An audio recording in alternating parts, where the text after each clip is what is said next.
All right, there we go. I don't know why that wouldn't work on the other platform. I mean, I've done the main stage before, and we've always had the ability for chat on the main stage. Oh well, doesn't really matter. We're here now.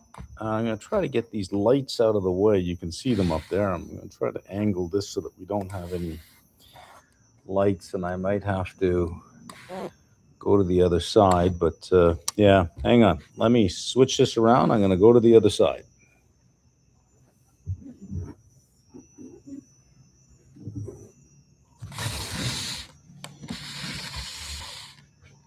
There we go. There's no lights on this side. We're good. Put that there. Get my Coke Zero over here. Flip these guys around. I'm almost there. Okay. I'm ready to go. I am ready to go. The UAE is weighing a freeze on Iranian assets, which would shut down their ability to keep funding things. So let's see if that does anything. I really wish these lights weren't so bright, but here they are. You know what I can do? I do have this ability. Hang on. I got this great app right here, and I can control the whole house from this one thing here. Let's see if we can turn down the lights a little bit more. There we go. That looks pretty good, huh? There. Just turn them down. Okay. Let's begin. What do we have? Is there a viable way to gain insight into which way the market expects earnings surprises to be? This is a non-market Q&A. I'd like to leave it with non-market. If by the time we go through all the non-market questions, if there are market questions, I'll dedicate some time to it.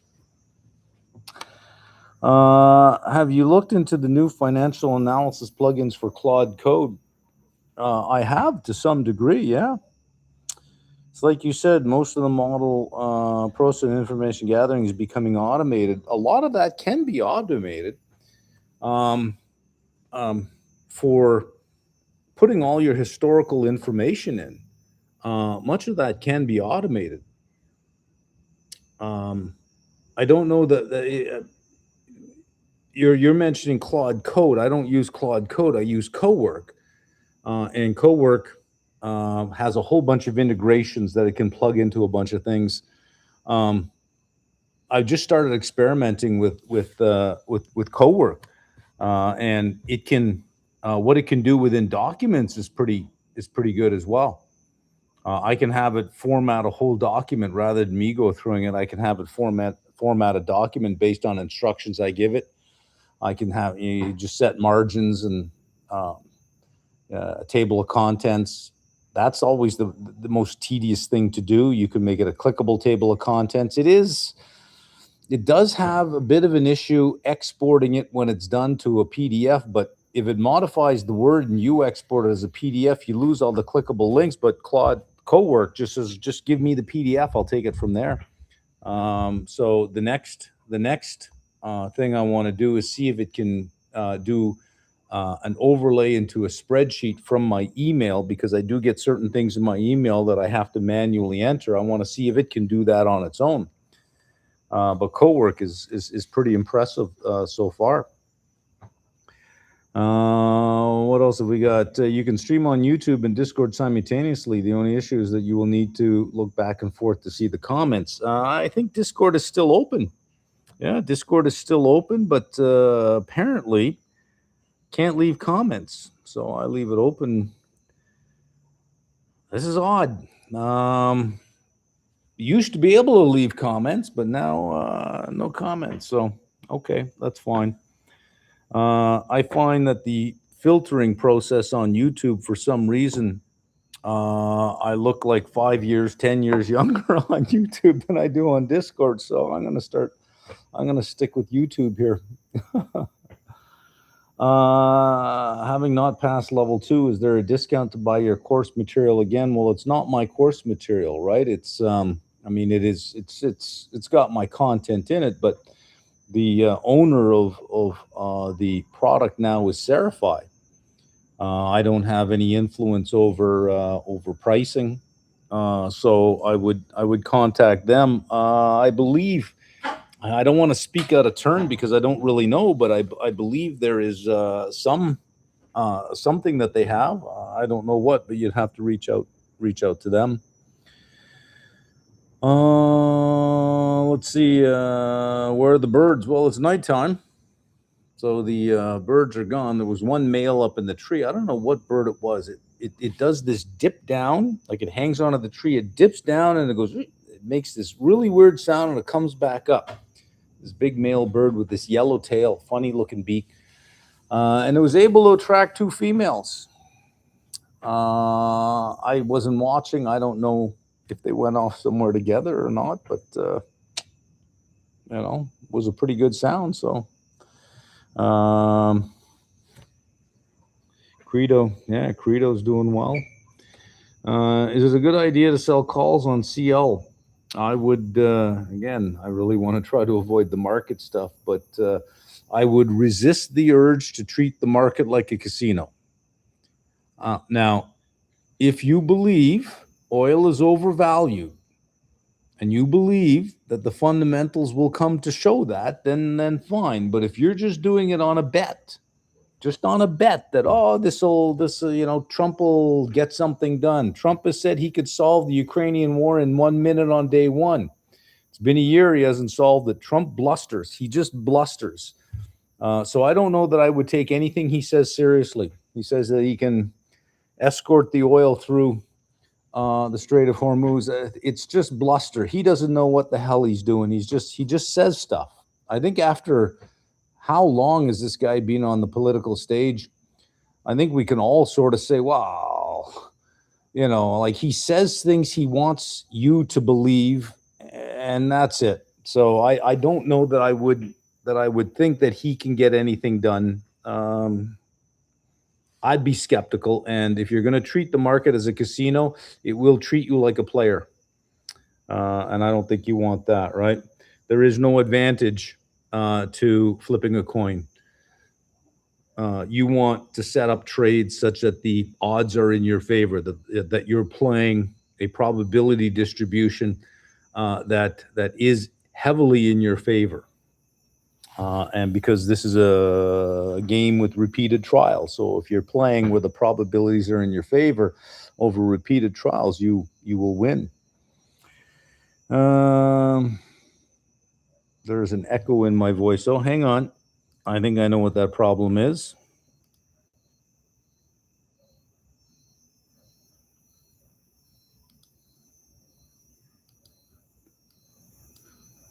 There we go. I have to lower the microphone sound.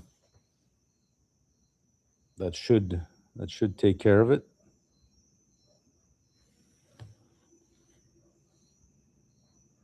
Does anybody see that stuff going on around me? Do you guys see that? Or is that just me? Huh. Okay. Never mind. Might just be me. Mike. I remember. Who's Mike? Who the hell is Mike? Mike. Is there a Mike here? No. Okay. Well, I'll answer it for Mike. I remember you saying you have a mental model of how Trump acts and reacts. Oh, you mean Mark? Do you have any predictions on how Trump will continue this Iran affair? Well, look, this is Israel's war. It's got Israel's fingerprints all over it. I'm pretty sure that in the upper levels of okay, do you not see that going on? Or is that just me? Anyways, I think in the upper levels of the Israeli government, I think he is generally considered an idiot. But he's their very useful idiot at this point in time. You can imagine a room where everybody's making plans, and in the corner is a fat guy sitting facing the wall with a dunce cap. That's Trump. He is Israel's useful idiot at this point. So no matter what the outcome is, Trump will declare victory. American taxpayer dollars are going to finance a 40-year dream of Benjamin Netanyahu. That is exactly what's going on. And I think most of you probably already know that, or that you have some inkling in your brain that that is actually what's going on. This is not the U.S. Saying, "Oh, let's take care of this." This is Israel telling Trump they've never had a better friend. He's Israel's best friend ever, nominated for the Nobel Peace Prize. Netanyahu already did that. This is his moment in history. This is how he'll be remembered. They fed his ego, and there he is spending U.S. dollars and U.S. military munitions to give Netanyahu his 40-year dream. So how is it going to play out? You're going to have to check in with Israel on that one. Israel's in charge of this show, but they're smart enough to let Trump think he's the one that's in charge, right? But I think we all know, we all know whose fingerprints are all over this one.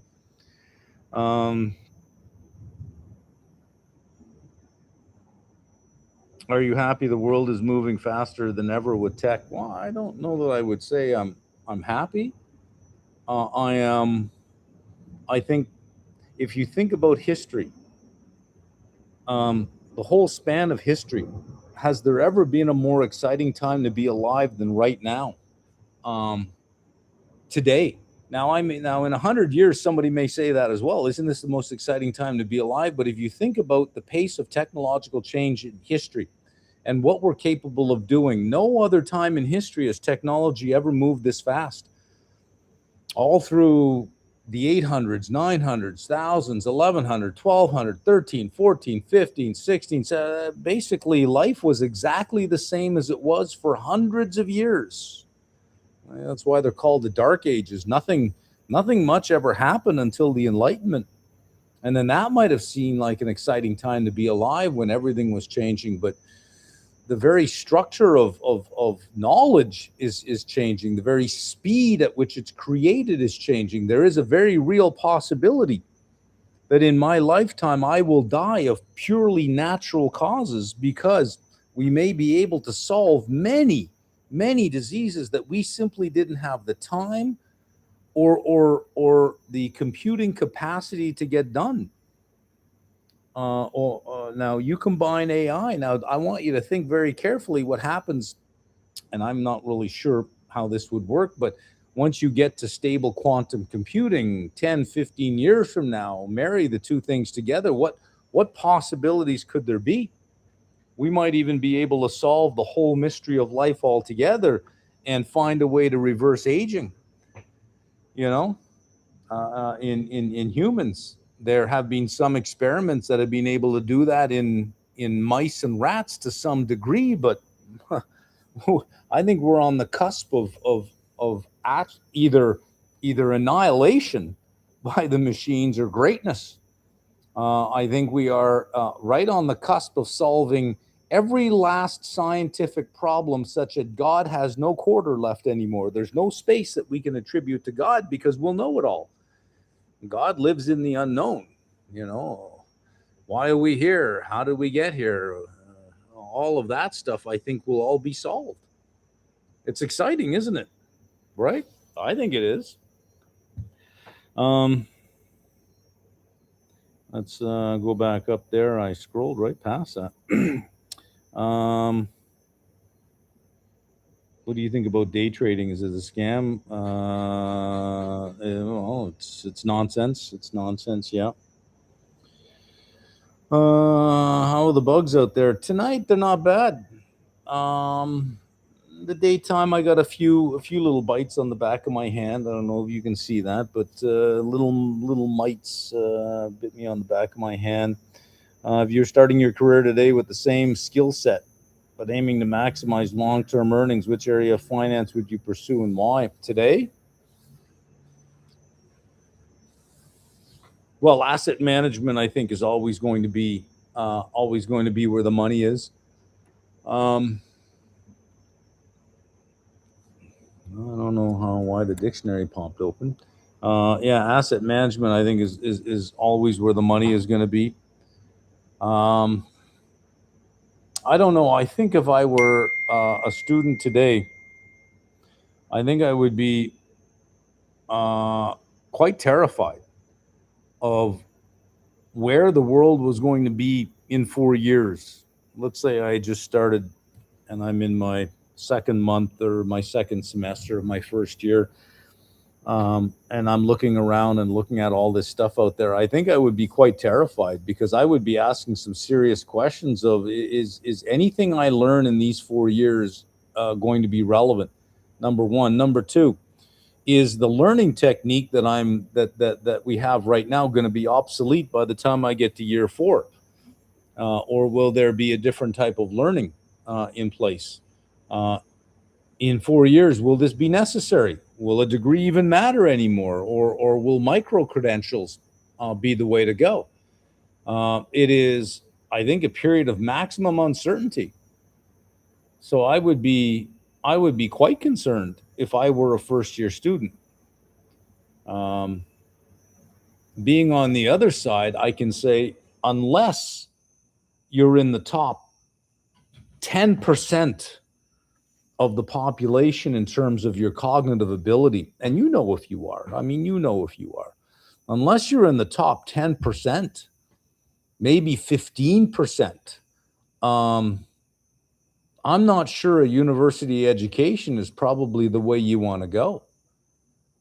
We have over the years shoved everybody into university such that I think it's like 45 or 50% of high school graduates go to university. The carrying capacity of the population simply is not that high.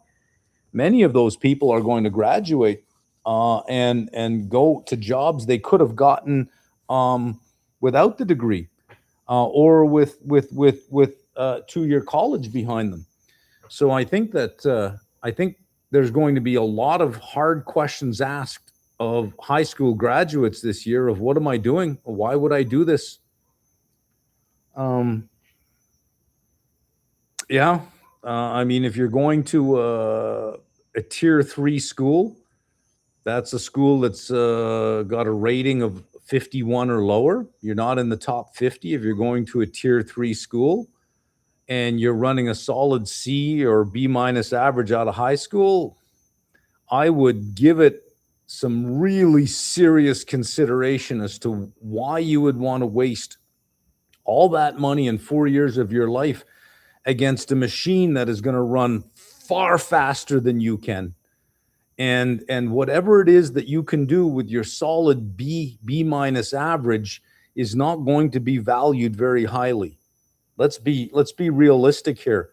Is the cognitive capacity of these things, especially at the non-metacognitive levels. And if you can't achieve the metacognitive level, which is, again, I think 10 to 15% of the population can actually get there. I don't even know why you would do it. If there was somebody going to a university or a college ranked 112th to pay tuition of $25,000 a year for business commerce, I would say, whoa, you're not going anywhere with this. You're never going to. The present value of all your future income, less what you're about to invest in this, is negative. I would strongly encourage you find something else. I would strongly encourage you to find something else. I know that sounds harsh, but listen, I use this stuff. And I don't just use it to say, where's the nearest restaurant and can you tell me what this is? And take a picture of a flower. I don't use it that way. I push it. I know what I'm looking for. So the questions that I have it answer are at a level that I need. And I don't need an analyst. I have that figured out. I just need a good prompt. All my work is in the prompt. It doesn't have to be in all the legwork anymore. I don't have to look things up. I don't have to go search for any of these things. Now, I use it, and I feel that in a year, I'll be threatened, right? I'll be threatened. So if at my level, I'm looking at this stuff saying, in a year, what's left for me? Like, what is really left for me? This thing is eating up my world, and all, from different corners.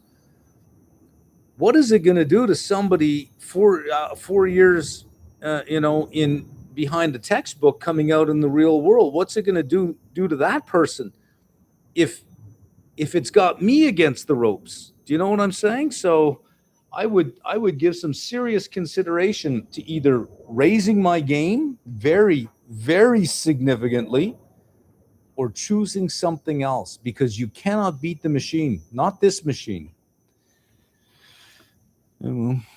Let's see. Do you see Perplexity Computer? Did you see Perplexity Computer recreate a Bloomberg terminal experience? No. How likely do you think we could see a quick resolution to the Iranian conflict versus a prolonged conflict? I don't know. This is not my thing. I don't know.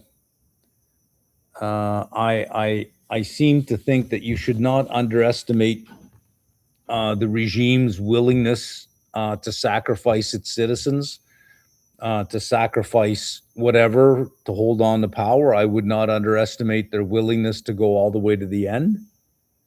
I would not underestimate China's willingness to continually fly drones at 100 feet above the ground across the border into Iran, low enough that you're not going to see them, and treat Iran as a proxy war between China and the U.S. just to test how far they can go, how long they can last, as a precursor to perhaps what they could do with Taiwan.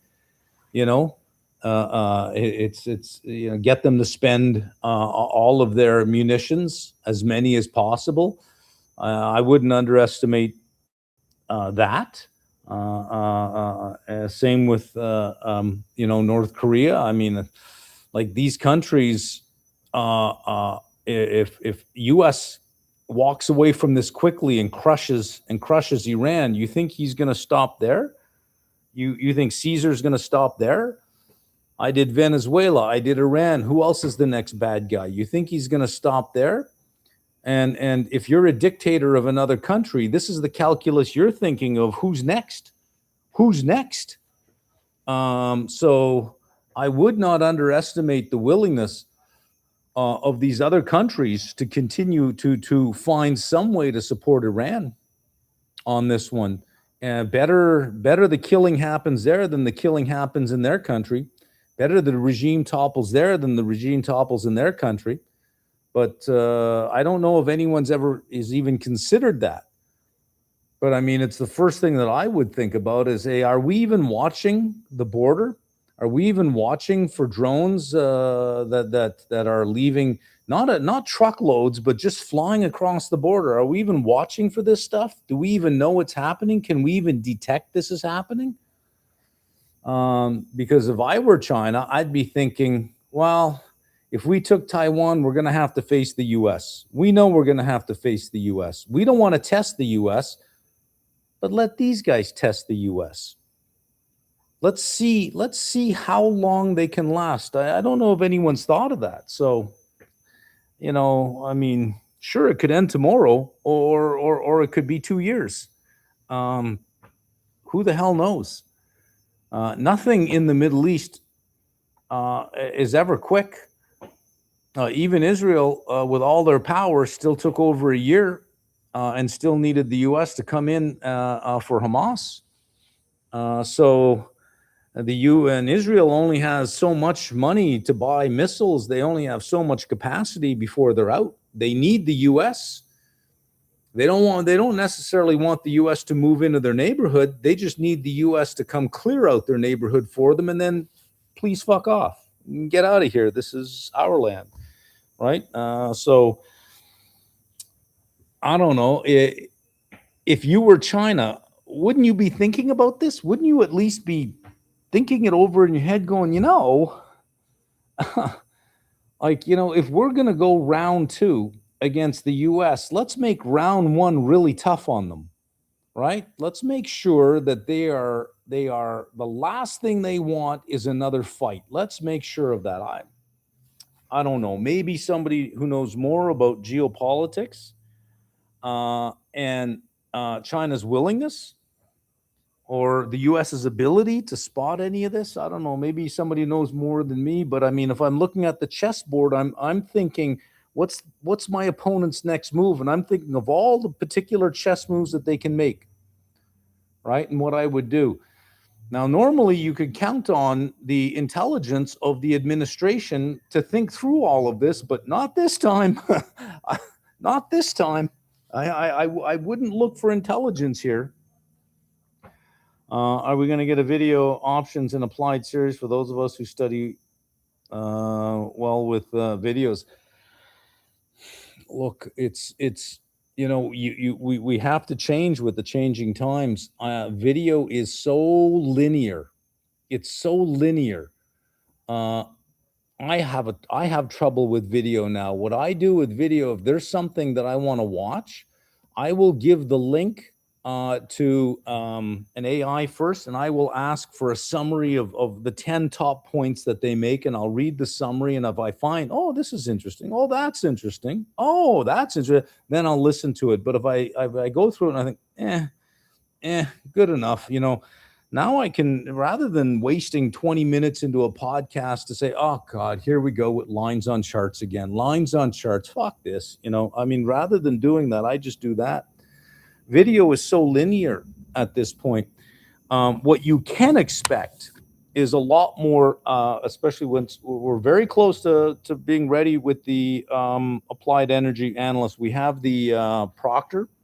We're just integrating. You have to integrate our site with their site. We're just integrating now and making a few more changes. And the PDF is ready. It just has to be uploaded to Amazon, and all of that has to be set up for those that want the PDF. There's no other way. We don't have a way to distribute an 1,100 page textbook, and it is 1,100 pages without questions. I mean, if I would have put all the QBank questions in there like CFA does at the end of their readings, this easily would have expanded to 2,000, 2,100 pages. And with all the graphics that I put in there, you're talking about 120 meg PDF. There's no PDF distributor that would even consider 120 meg file without huge costs. What it would cost us just to distribute it. So, but we're almost ready to go. And I seem to think that live sessions will be more valuable than a video, so that you could just then say, in this section here, could you just go into detail about how you're modeling the revenue for this pipeline here? And okay, well, let's have a look. What are our assumptions? How do we do this? I have my Syntec. We can draw it out. But live classes are going to be, I think, a lot more interactive and a lot more useful per reading than going through a video. A video is too linear. And honestly, if you look at our site throughout the years, even though I did video and I felt that I explained things fairly well, you look under some video and it's question after question after question after like hundreds of questions. What's this? What's that? I don't get this. Explain that. And it's endless. So clearly video is not sufficient, because the amount of time you have to spend after typing out the very things you hear that I can hear myself say in the video, typing them out. It's hugely I should say it's got a huge cost. It's not efficient at all, and I don't think it's very effective. But for the time, that was the technology. That was the best way to deliver education. With AI now, it is not the best way to deliver education. You can get a lot done by simply asking AI.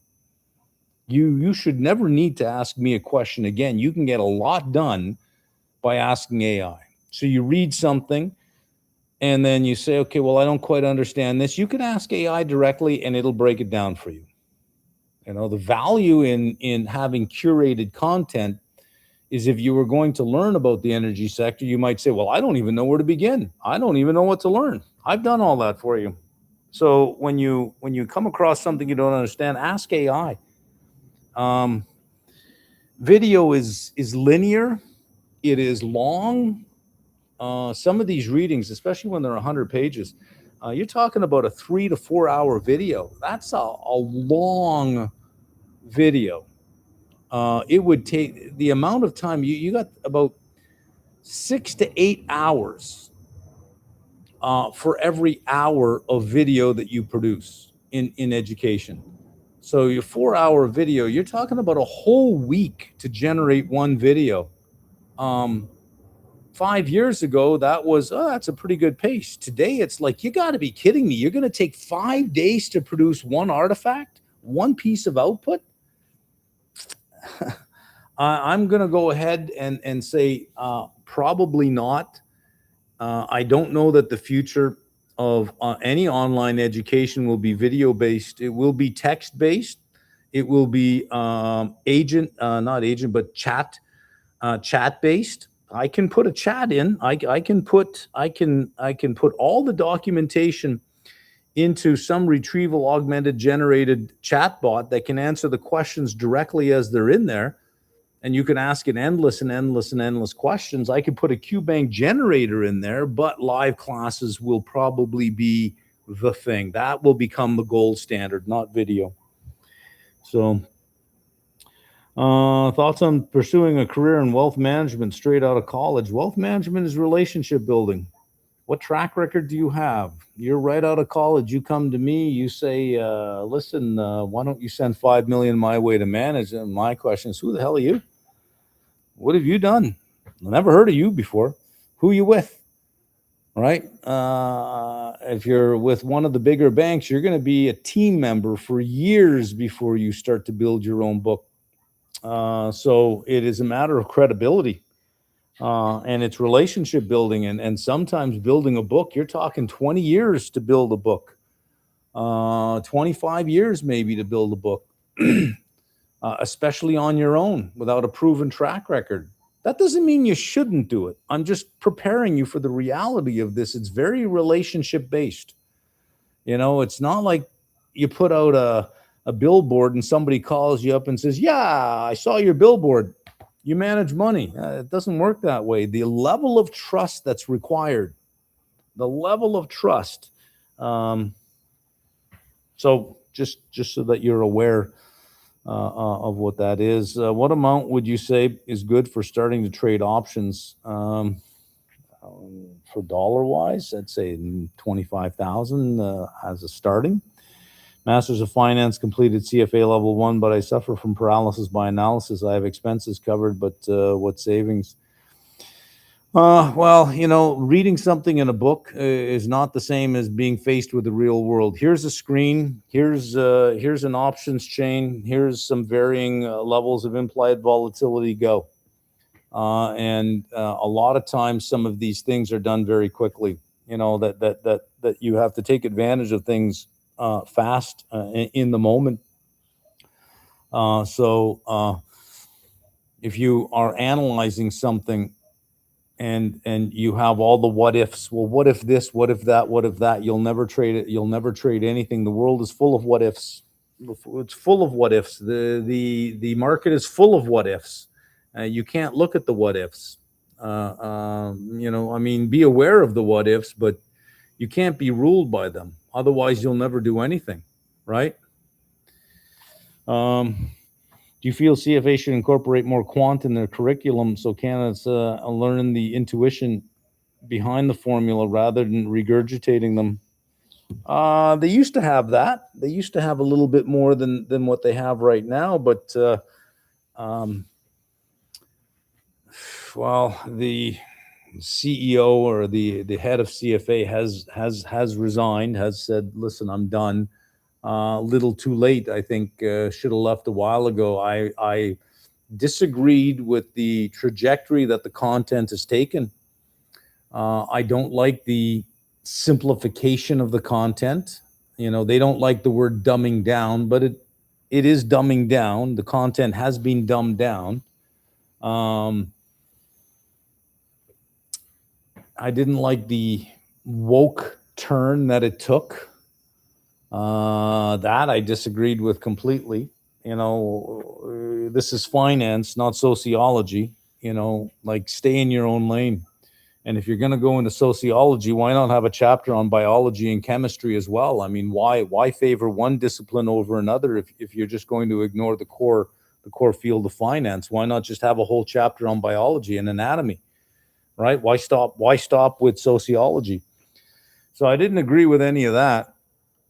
So I'm going to go ahead and say, yeah, I think it should be more rigorous. In the world of AI, it better be more rigorous. And next year, it better be full of prompts. It better be full of prompts when you get to the financial engineering part, or the financial modeling part, not engineering, but the financial modeling reading in level 2. It better be full of prompts. It better show you how to use co-work to get this done and not do it yourself. That your thinking should be, how should revenues be modeled, but in no way should you be thinking about, how do I enter it into Excel? Get rid of all that Excel, all those Excel commands. Get rid of all of that Java code, or that JavaScript code you put in, Python that you put in, and your readings. I got a plane landing up there. Your readings better be full of prompts. Tomorrow. So in May, when they unfold new content, it won't be. It'll be 3 years too late. It'll be 3 years too late. So I don't know. I love the whole program. I love the content. Loved. Still a little bit, but I'm not in love with it. I kind of am in like with it. That if we split up, wouldn't be so bad. I find myself looking at other content now, thinking about spending an evening with another book. You know what I'm saying, right? It's I just sort of feel that it's let itself go. Let's leave it at that.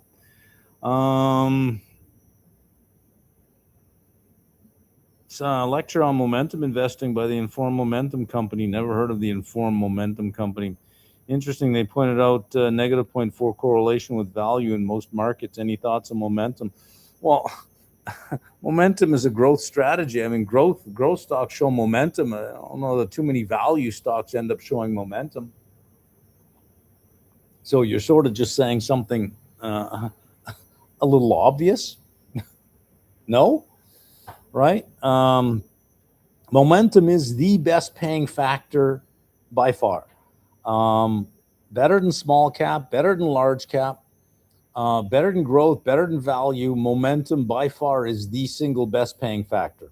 Period. Never heard of the Informed Momentum Company, though.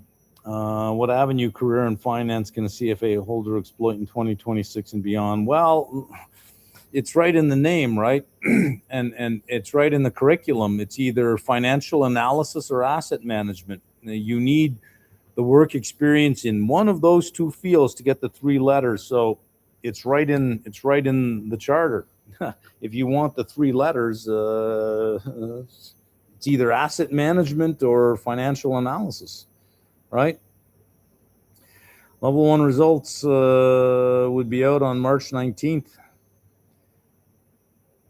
I'd love to see your video on it, as it's been a while that you've made a video on results. Yeah, I've sort of just stayed away from that space for a while, just to give other names, other people that are working in the Meldrum program more of a voice, as opposed to drowning them out. Because I mean, they do have to develop a voice, right, and a personality. That's the winning formula. So if you keep stepping on their work, it doesn't give them a chance. So I've been purposely stepping back so that they can, that it becomes their space.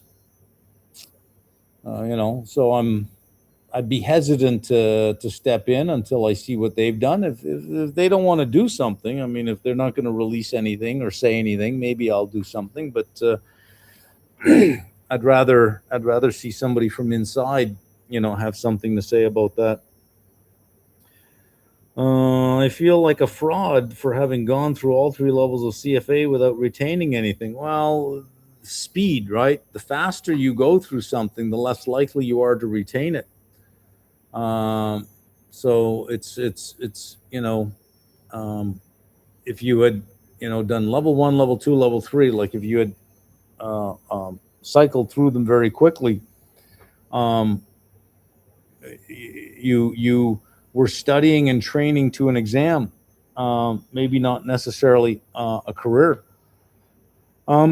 You'll always retain more when you do the CFA program while you have a job. Now, I know it's more challenging, it takes more time, but you'll always retain more because you're working with the stuff every day. The stuff is real as you're going through it.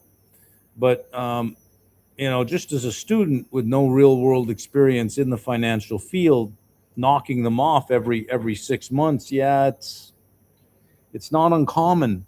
But if you reread the content, like once you start working and you start interacting with the real world, if you go back and read the content, you'll see a bunch of stuff just jump out at you, stuff that you forgot. That you say, oh, right, this and this, and it'll, it's not like you go through it once and then just forget about it the rest of your life. Revisit it. It's like a good poem. It's like a good book. Every now and then you take it off the shelf and you reread it and you find new insight in it every time, right? I answered that one. Student discount or Canada pricing for the applied level? Well, there is, if you're in the CFA community, which means if you're registered as a level 1 candidate, at least a level 1 candidate, you get $100 off. If you're also a mm.com subscriber, which means you've signed up for level 1 on our site, you get another $50 off. So there are 2 modules that make up the applied level, $850 for the 2 of them. Your total discounts are $300. You're down to $550. So yeah, we do have discounts in that respect.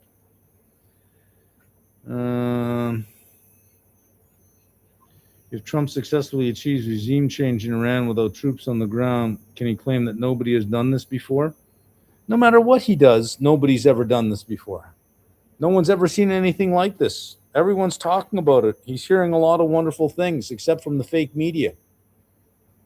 He'll win.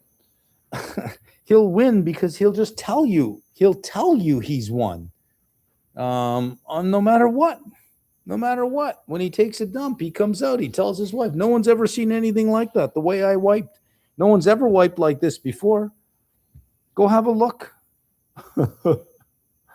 I wonder sometimes when he's all alone, when he closes that door to his room and he's in that room by himself alone, does he sigh heavily, and does he ever just get tired of it all, of always going out there and just bullshitting and bragging and running through his grievances and I mean, does he ever close a door and recognize that he's just making it up? Or does he truly, truly believe what he's doing and that he's the victim of all of this persecution and that he is the second coming of Christ on this planet? Does he believe that, or does he, when he closes that door at night and he's all alone and there's no one around to kiss his ass, does he look in the mirror and say, at all, holy fuck, none of this is real. I'm just making this shit up. Can he recognize the difference between his bluster and reality. If he can't, then I believe him when he says I don't lie. Because maybe he doesn't, in his head, he's not lying. Maybe he truly, truly believes all this shit. But I wonder, because you can bullshit, but then when you're all alone, you know you've bullshitted. You know it's all bullshit. You can't feel good about it. You have to say, if only it were true. I mean, it must weigh on you after a while. I wonder if there's anybody with any psychological training out there that has ever dealt with excessive narcissism. If narcissists truly believe the bullshit they say, or if they do, at the heart of it, know that it's bullshit and just wish that it were true and just want everyone to believe it no matter what. I don't know. Non-market, what does Mark do in his free time? Any hidden hobbies? I have no hidden hobbies. My free time, I used to do other things, but as you know, when you're young, you don't, in silence, you don't hear much. But as you get older, in silence, you hear it tick, tick, tick, tick. And you know that, there's a date in the sand and it's getting closer. You don't know when it is, but there's an expiration date ahead of you and you can hear that clock ticking, tick, tick. The idea of spending, 6 hours, saying, you know what I'm going to do? I'm going to binge watch all the, all the Lord of the Rings again. They were great. Let me just spend a day doing that. The idea of doing that, you think, but what a colossal waste of time. So it is, you think that in your later years, you have all this time where you can just relax, but unfortunately that clock gets louder. When you're young, you don't hear it, but when you're older, you do hear it, and I hear it all the time, What is better for career strategy? Oh, already answered that. Trump is a rooster, or is that a chicken?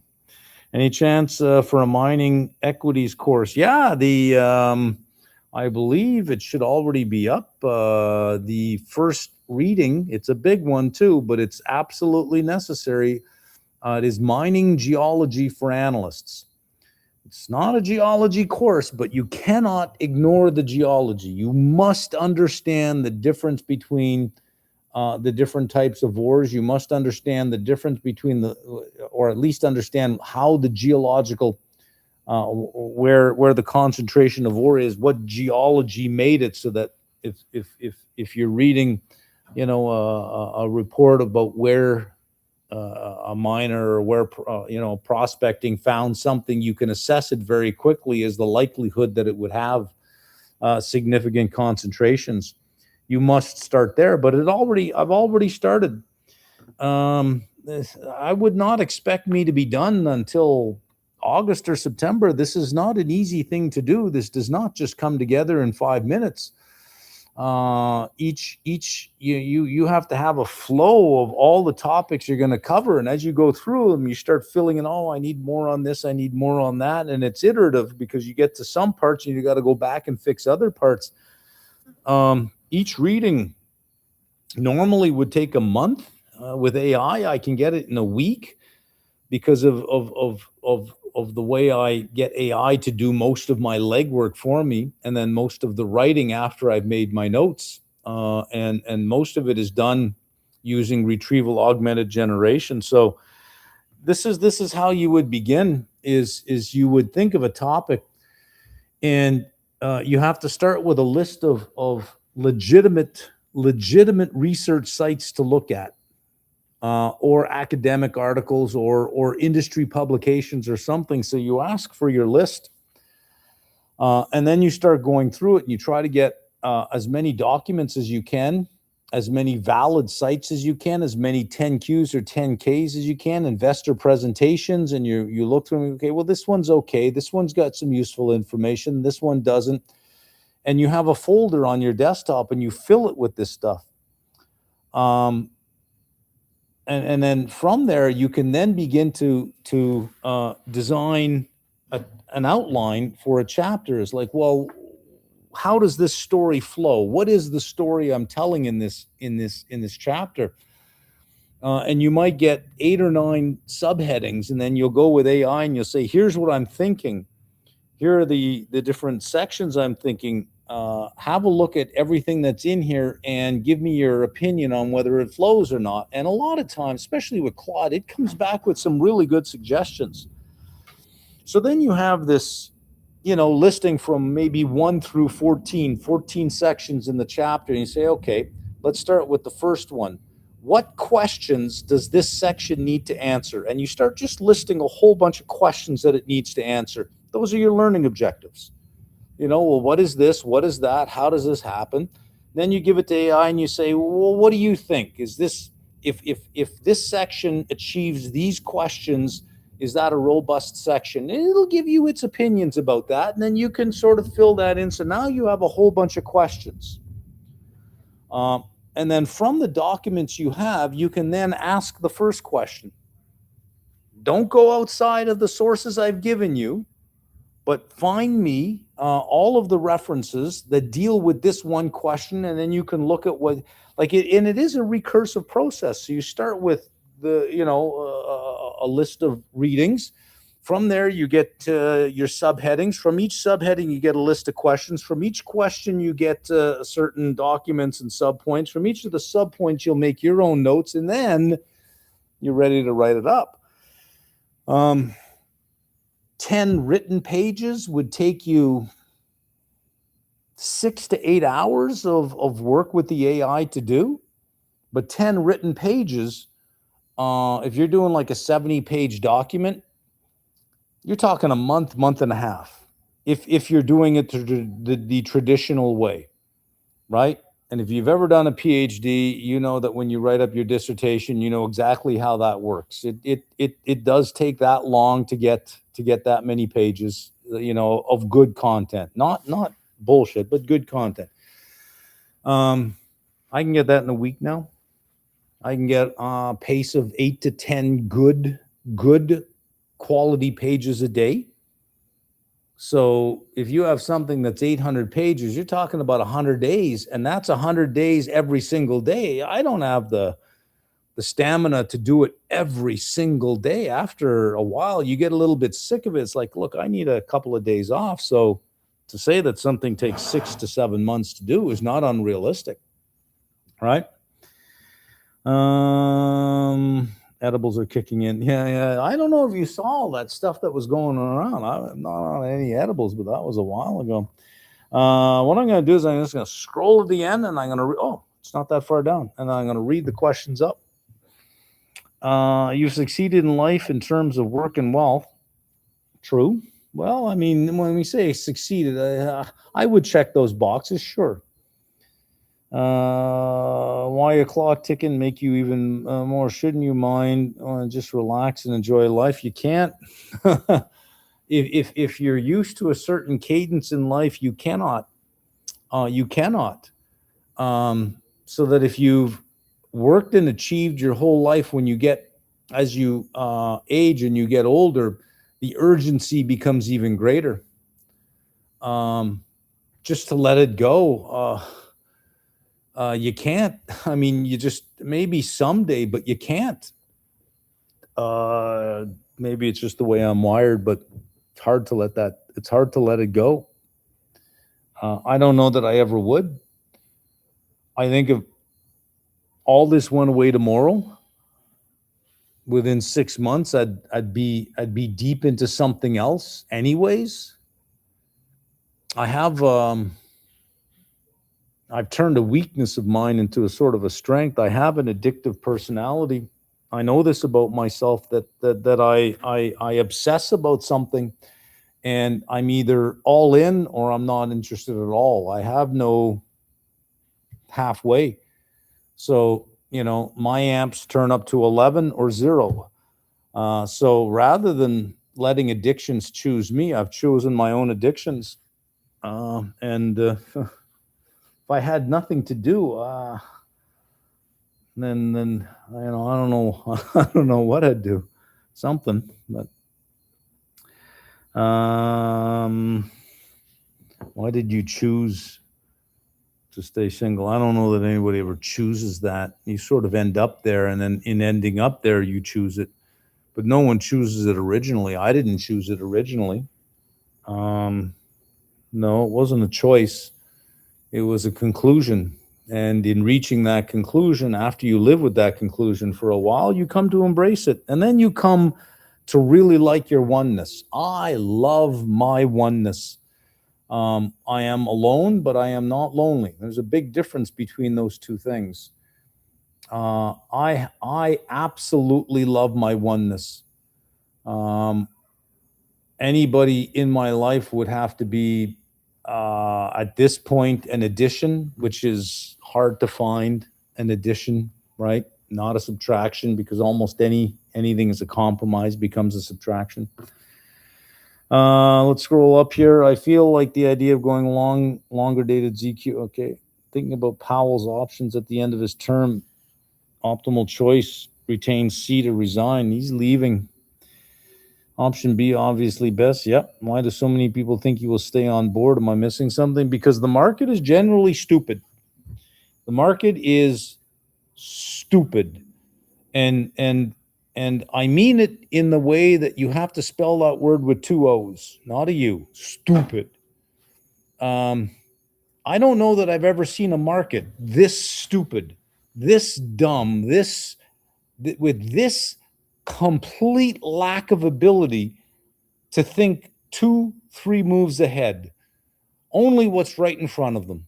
Only simple explanations. I was listening to this stupid thing again today on Bloomberg. They had somebody on, I can't remember from where, and they're talking about AI, and then, Jevons paradox. I mean, look at radiologists, and it's like, again, with the radiologists, everyone who brings that up repeats that word without understanding what it means, and then just uses the same example. Radiologist, give me another example. Give me one more example.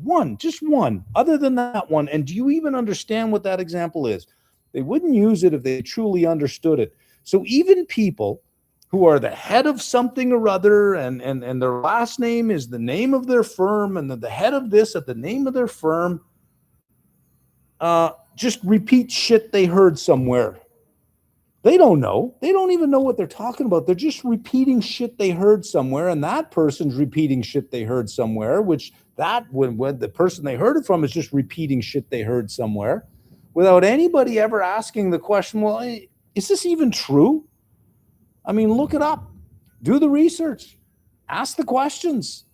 It's not true. It's not true. It's the worst example to use because it's an example of how AI has destroyed jobs, not created jobs, but destroyed jobs. And for otherwise smart people, you can't think of another variable that could explain things. You're saying, the growth in rate. You can't think of another variable. Any PhD candidate would have called this out instantly. When they looked at your regression, they would have said, I think you have a missing variable here. Everyone would have just ran to it. It would have, my God, they would have been destroyed in a PhD seminar if they brought that up. Destroyed. But the market is generally stupid right now. Generally stupid. And people who have head of this, head of that, generally not even thinking anymore. And maybe it's AI.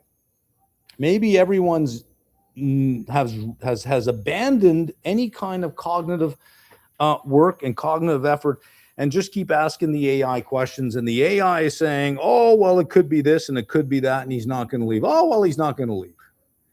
Think it through. He's 73. There is nothing to be gained by staying. He's worth millions on the open market. You think he's going to give that up at 73 to keep a job at $180,000 a year to prove a point? to always to dissent at every meeting and ruin whatever reputation he has. He's not doing that. He's hitting the speaking tour for $500,000 to $1 million. He's going to have 4 or 5 board seats by the end of the first year, and he's going to have a book deal worth millions. He's 73. I hear the clock ticking. I guarantee you that guy hears the clock ticking. And he's saying, well, I've got this to do, that to do, this to do, my legacy. I've got my family to think about. What will I leave them? What legacy will I leave them? He's not sticking around to prove a point to the Orange King. He's not sticking around. He's gone. And how the market can think that he's going to stick around for the next year and a half and do what? Do what? Be second fiddle after running the show for 8 years? You're going to sit there and be, oh my God. I get so frustrated at the stupidity of things sometimes, but he's not sticking around. Anyways, Mining Geology for Analysts reading is available on the website, but it has no content in it. What? You know what? It was being set up. So to set it up, the person that's inputting it doesn't have the ability to actually make the sections. So chances are somebody did the section and then they put the content in. Let me just go to sector studies. Well, let's look this up right now. And once we're there, bug. I'm not doing anything. I'm just waiting for the page to load. There's a heavy site. Still waiting. Anybody from IT on the call right now? Materials. Let's click on materials, and there we are. And saying mining, blah, blah, blah, blah, blah, blah, blah. Mining geology for analysts. Click on that. And there's nothing there right now, but the category probably had to be made. So now that the category is made, we should see something tomorrow. That should be up tomorrow. And there's a whole bunch of multiple choice questions that will be input into the system. So, yep. At what age in your career would you have considered yourself an expert in finance? With ZQ behaving the way it does, I don't consider myself an expert in the last week. I'll tell you that much. It's like, Jesus Christ. I mean, come on, man. I don't know if I had a particular age. It's when the fog lifts and you see the simplicity of things. You understand the complexity, but you see the simplicity in the complexity. I know that sounds odd, but if you're looking at something and it seems complicated and complex, it means you're not a rookie. It means you're more than a rookie because you recognize how much you don't know. If you're in your 20s and you say, oh, this is really simple, you're a rookie. If you think the market is just simple, oh, it's as simple as this, it's as simple as that, then you don't know what you're doing, because you don't see, you just are missing all of the complexity. But once you see the simplicity in the complexity, then you're an expert. So you'll start off and you won't even see the complexity, and everything will be, oh, this is really simple, till it doesn't work out. Then you'll begin to see the complexity and you'll get overwhelmed. And then at some point you'll start to see the simplicity in the complexity, then you're an expert. I guess that would be about the easiest way that I can sort of describe it. Let's go up here. When do you think you'll get time to finish off the energy sector PDFs? They are finished. I'm too used to print formats from my charter holder journey. Well, it's 1,000 pages. I don't think you're going to want to print 1,000 pages.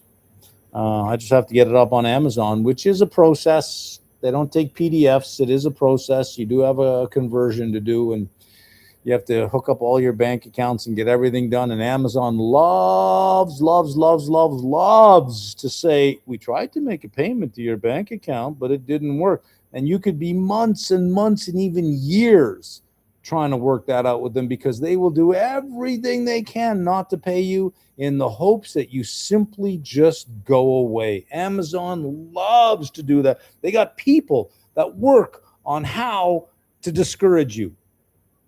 Amazon is evil. Amazon is evil in that sense.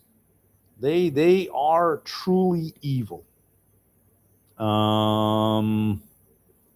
I didn't catch your name, but I know exactly who you're talking about. Oh, he believes nothing. Tips on structuring and winning arguments. Let's see. How do you see the future of accounting? How do you see the future of accounting?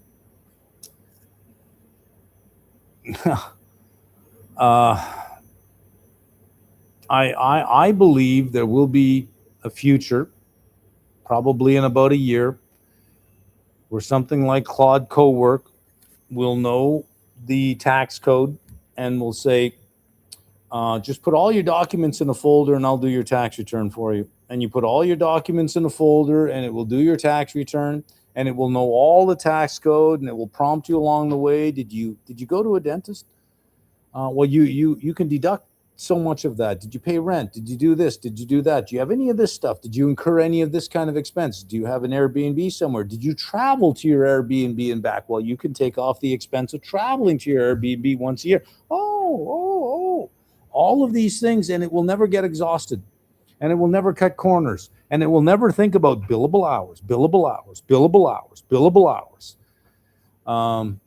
Yeah, I do think there'll be a point where it can do corporate returns and it can do personal returns. Personal returns you could do yourself. It's just really time consuming.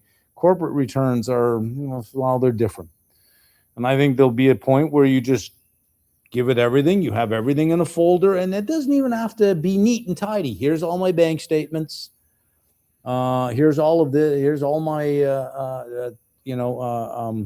investment forms. Here's my FX worksheet. Here's everything. Just dump it in a folder. Everything in a folder. Do you have a home office? Yes, I do. How big is your house? 3,200 square feet. Okay, thank you very much. It knows that it's going to take 10% of all your expenses for the house and charge that. It would just know all of that. It would know all of that easily.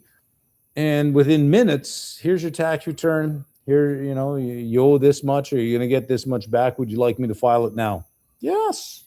So, tax season is the big deal for accounting firms. That's a big deal. It's a big cash intake. So H&R Block, goodbye, right? I mean, you could say goodbye to that.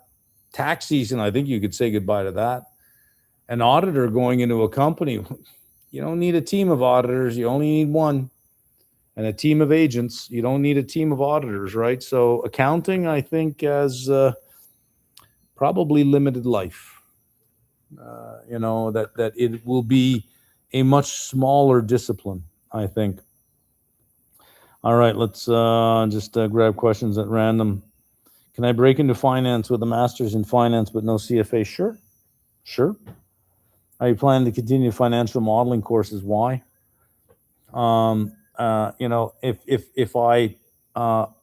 If this were, 1981, and you said, "Are you going to continue with the typewriting courses?" Why? Like, why? Why? Why? To actually work with Excel? Why? In a year that will be obsolete. This idea of tab this, go here, click that, alt control this, space that, go here, drag this across here, drag this down. That's nonsense. These keyboard ninjas, that's a dying skill. That's in a year it'll be a dead skill. Why? You have to think about where the world is going to be in a year, and the keyboard work with Excel is the least interesting thing of financial modeling. What is more critical are your assumptions for revenue growth, your assumptions for your relationships of cost to revenue, the assumptions that you have for the amount of operating leverage you have, financial leverage you have, all the CFA stuff. That's where the horsepower is going to be. Once you have all of your assumptions, you just give it to Cowork, and it'll do your model for you. In fact, what do you even need to look at the model for? You just ask it for a sensitivity analysis after. What's a target price? What's a target range? What's the distribution? Give me a sensitivity analysis, change certain key variables, and it'll just get better and better. It'll know what key variables it is. OpenAI hired 100 ex-bankers to do this for them. Why would you ever learn that? It's a dead skill. So in going through the applied energy analyst, you're going to get to some of the readings that have a whole section on financial modeling. Okay, for a pipeline company, how are you going to forecast revenues? What are the things you're going to look at? How are you going to forecast expenses?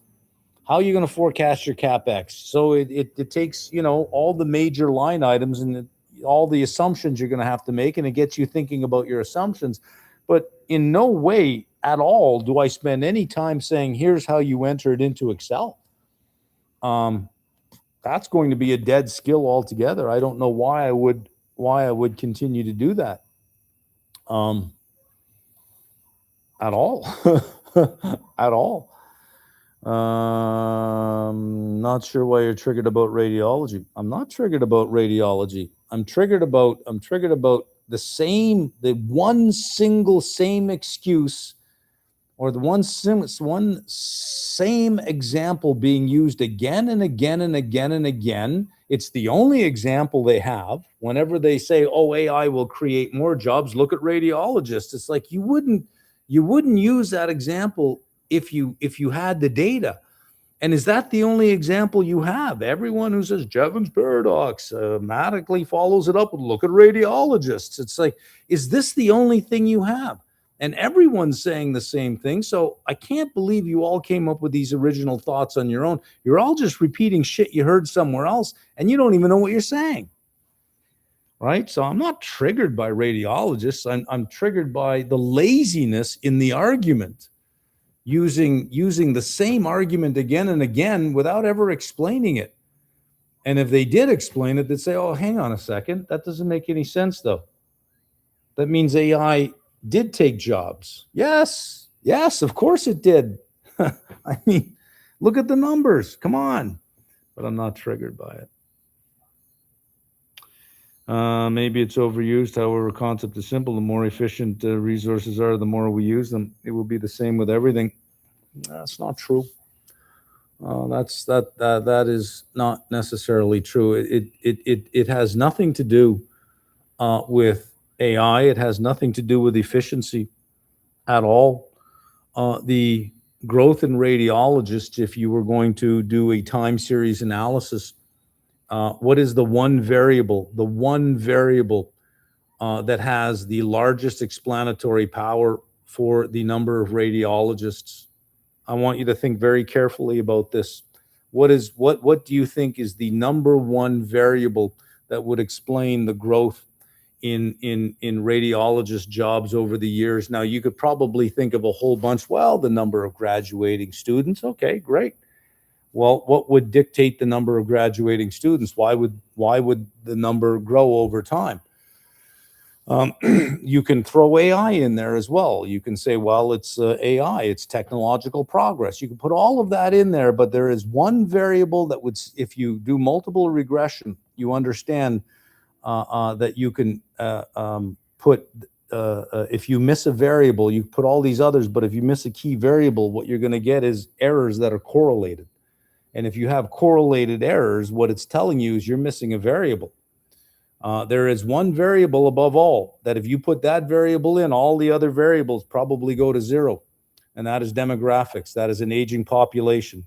If you have an aging population, you will require more radiologists. You will have more scans being done if you have an aging population. So once you control for the aging population, AI actually has a negative sign in front of its beta coefficient, meaning that the number of jobs because of AI is reduced, not increased.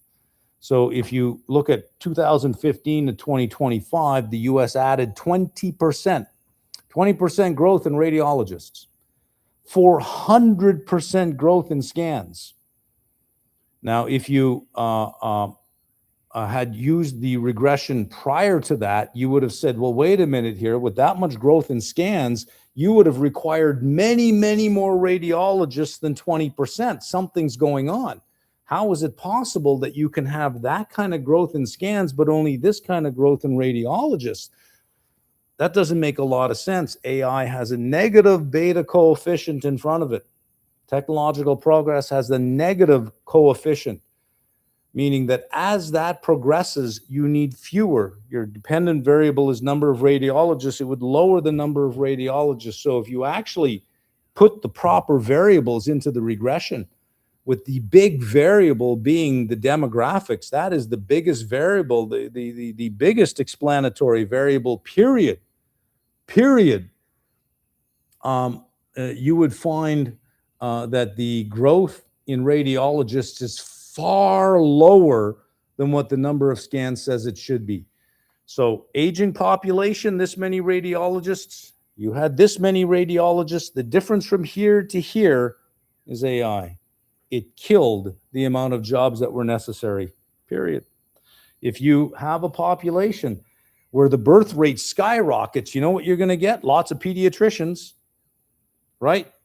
Somebody's going to come along and say, well, look at AI. AI has made the scan of that scan you get of your stomach to figure out if it's a boy or a girl. AI has made it so much more efficient. So look how many more pediatricians we have.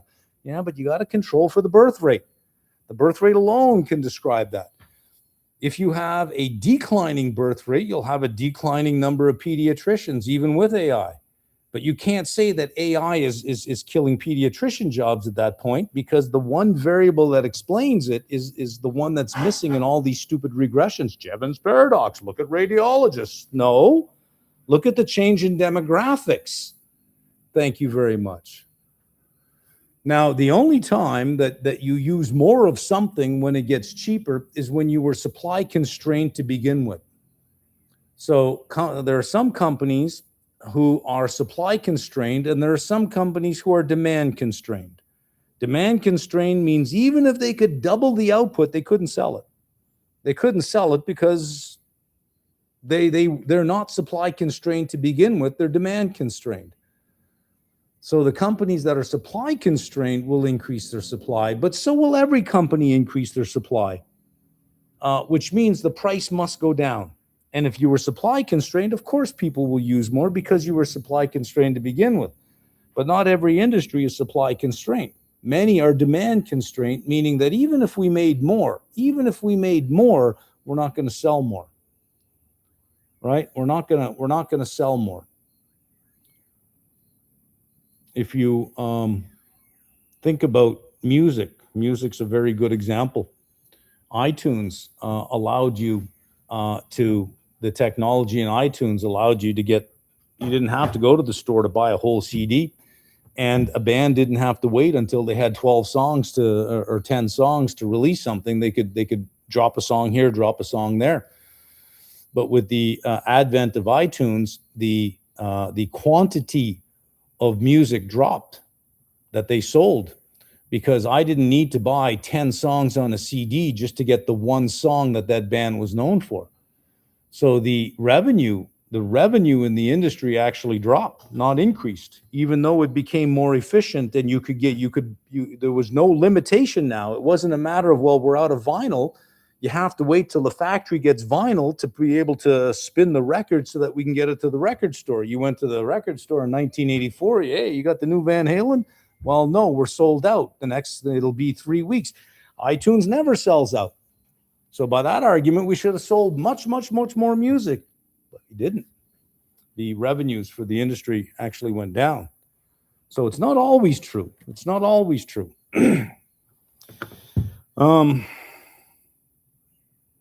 Let's see. If you're an undergraduate and unsure about what specific industry a role you're particularly interested in within investing, how do you become a specialist? Don't you need to start as a generalist? Well, yeah. I mean, you have to have some idea of the field, which is why every first year course is a survey course. A survey course means that you will look at the whole landscape of the field, right? You survey the whole field. And then in second year, it might be, the first 3 or 4 chapters become a specialized course. This little section becomes a specialized course. And by the time you get to second and third year, all the different chapters in your first year textbook become specialized courses. But any first year course is a survey course, a generalist course. So yeah, you do have to have an idea of the field, but to say you don't know what industry you like, I think you can sort of come up with something. Do you like retail? Do you like clothing? Do you like fashion? It's a whole industry of that. Do you like luxury goods and luxury fashion? Whole industry. Are you a car freak? Right? Are you like a motorhead? Well, there's a whole industry on automotive as well. Right? Are you a movie buff? Well, there's a whole industry built around that kind of stuff. Right? Do you like casinos? Do you like gambling? Do you like sports? Well, there's a whole industry on casinos and sport betting and sports books and all of those sorts of things. Do you like that kind of stuff? There it is right there. Even the predictions market is kind of like a casino now, if you like that kind of stuff. Right? Are you more in high school? Did you really get into biology? Did you like that? Well, biotech's a whole industry of biology and science that's really neat and interesting. Are you into technology? There's a whole industry, whole sub industries on technology that are super interesting. What turns you on? Something must turn you on. Think about it. There must be something exciting. Right? I mean, think of just walk through the mall and look at a whole bunch of different things and think, well, I'd love to own a store like that. I'd love to be in that kind of business, like, oh, look at Best Buy. I wish I could make TVs or something, or that I was into electronics. Well, guess what? You can. You could own that store. If it's publicly traded, go buy a share of it. Next time you walk by of it, you could say, I'm part owner of that store. And you're not lying. You're part owner of that store. Must be something that turns you on. Must be something. Right? How to join Applied Discord. Can't seem to find the link on MM site. Just go to any module. Click on the module. It'll be right there on the right of your screen. Following your view of more cuts and currently priced, which later dated ZQ contracts and size would you run to express it? What size? I added more today. I tried to buy, I think, 31 more. I got 4 more filled. Trying to move back to 600 contracts because the market's going to be stupid. I'm going to be greedy, but I only got 4 of them filled. I don't think it matters. I think you're going to get the cuts right out of the gate. I think the first Warsh's first meeting will be live. 25 minimum, 50 I think is the base case. But I think your cuts are going to be front end loaded, and the logic is very clear. If we front end load the cuts, SOFR rates will go down. We can take a lot of pressure off private credit right away. Borrowing rates for the Treasury will go down. And let's face it, we have a looming problem. If we don't do something, we need to be the adults in the room.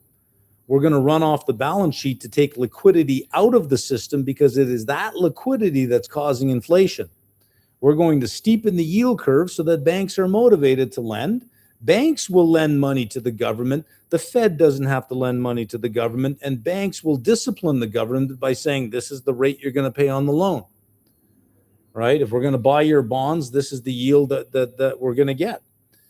And if you discipline the government by taking away its source of funding, Warsh has been very clear all the time that is the source of inflation. He resigned because of this desire to increase the balance sheet. So he's a man of principle. I think they're going to be front-end loaded. I think you're going to get 50 followed by 50, and then I think they'll be on hold for a while, but I think you get 100 very quickly. So I don't think it matters which one you get. I got the October one. I think the October ones will pay. I also believe AI is not done with this job market. AI will continue to rip through this job market. Also, it is massively deflationary. Also, let's not forget, private credit is a problem. We don't know where it's going to show up, how it's going to show up. The fear of private credit is not so much how much is going to go to zero. It's going to be how little people want to lend. Right? That's the problem is if you can't roll over your debt and you have a big debt wall coming up in 2026, 2027 with this stuff. All the way through 2029, you have debt walls coming up. If you can't have this stuff rolled over at any reasonable cost, how many of those companies hit a wall before they have to either go away? What did you have today? BlackRock announcing that they wrote one of their loans down to zero that was previously listed at par. It wasn't a slow walk down. It was par based on the model. Now it's zero. Well, how much more is zero? Right? How much more is zero? It's all of these questions. I don't know that I would ignore that. But this market is stupid. If there's a problem, the problem won't be priced in. The problem will actually have to show up. Only hope gets priced in. If there is a looming problem, it will not. Look at yesterday. Nothing changed in Iran. Nothing changed in anything. And the market threw a fucking party. Why? Because the Orange King said, oh, don't worry about your oil. Oh, well, I guess it's not like he ever bragged about something that never happened before. It's not like he makes shit up. It's not like he lies. It must be real. And then today it was the other way around. And tomorrow they'll throw a party again based on something he says, right? So the market is far too eager to price in hope, no matter how slim it is, no matter, who says it. A serial liar can come out and say something, and the market will want to believe that this is the one thing they said that was true. And this is where we are. So, I forgot my point now. I'm so upset. And the cat just went in the house. And the cat's going to scratch the leather furniture like the cat always does, and it's going to piss me off. I have to go in and get the cat out of there now. Cat's not allowed in the house. Have you read Bill Gurley's Running Down a Dream? If so, what did you agree? And just, I know I didn't see that. What's your meaning to life? My meaning of life? I don't know what the meaning of life is. I don't think it has any meaning. I think it's just been one great big accident. And so you may as well make of it what you can. It's just one big biological accident, and here we are. I don't think there's any purpose to it other than the conditions were right, and here it is. Right? This is life. The only one you get. So, go and have a ball. This is it. There's a reference. This is it. This is life. The only one you get. See if anyone can pick that one up. What's your net worth? Come on, man. With friends like you out there, I consider myself a very wealthy man. How's that? Huh? Have you ever considered studying religions? I did. I mean, I studied them as more of a not so much searching for God, but more of a philosophical framework. Each one is a philosophy on its own. Every religion is a philosophy that seeks to answer the questions: where did we come from? Why are we here? And where are we going? Big existential questions, right? The only difference between a philosophy and a religion is a religion throws God in. If you remove God, it is a philosophy book, and you have, different philosophies. Some of them are pretty prescriptive, Some of them have so much detail about what everything is like beyond this world that you wonder, how do you know?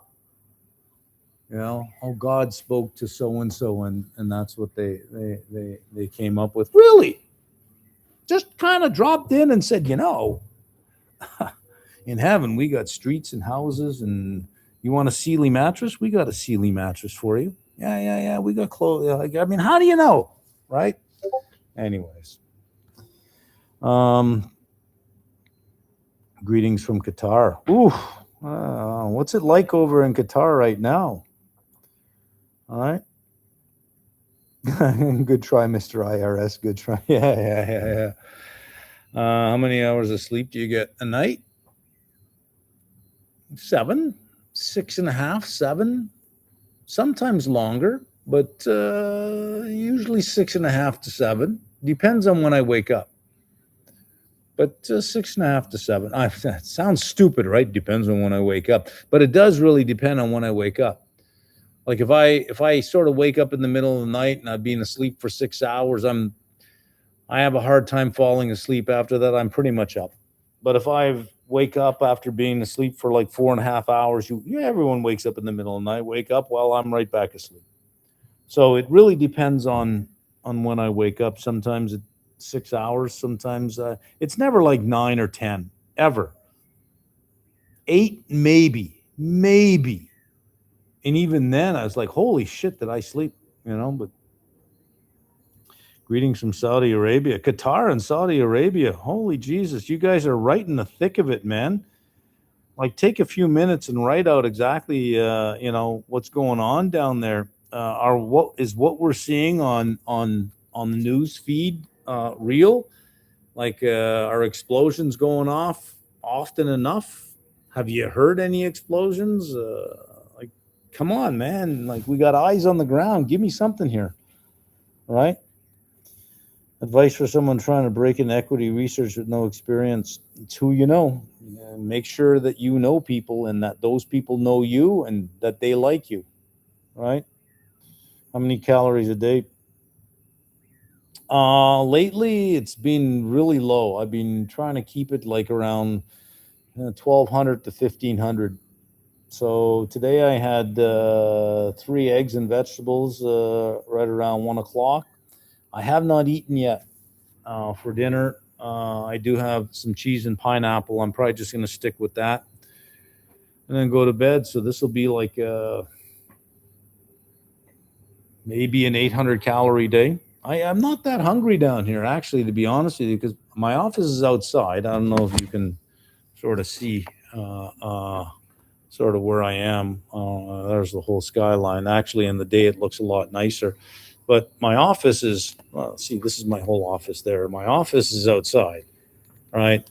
So with the heat all day long, I just don't get hungry. I mean, I'm not hungry. I don't know why, but must be something with heat and your physiology. Beats me. I don't know, but I'm just not that hungry, right? Did you see Sunrun's earnings? What's a Sunrun? Come on, man. Of course I did. How can I guarantee that I pass CFA level 2? No, there's no guarantees. The better word is, how do I increase the probability that I pass level 2? And I would say, look, man, this is not your first dance. It's not your first exam. You've got at least 2 to 3 years of a university career behind you. You've written exams. You passed exams. I want you to think about what you did. Think about the highest marks you got and what you did. That's what you do. You do that. Whatever you did to pass those ones, that's what you do. And this is no different. We hear explosions every day now. Less than the first 3 days, but we got used to it. Really? That must be wild. I mean, here in North America, you just don't hear that. You're just not in a world where those sorts of things happen. But you have to remember that there are people who live in different countries in the world where this becomes a reality, where suddenly there it is. I don't know if that would be exciting or terrifying, really.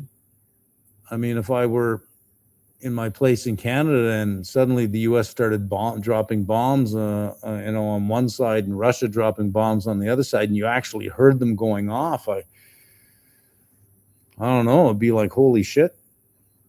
That is something. I've never experienced that. Now, when I lived in the U.S., I heard gunfire. Oh, almost on a nightly basis. When I lived in Cleveland, my God, I was in East Cleveland. If you didn't hear gunfire every night, you weren't listening.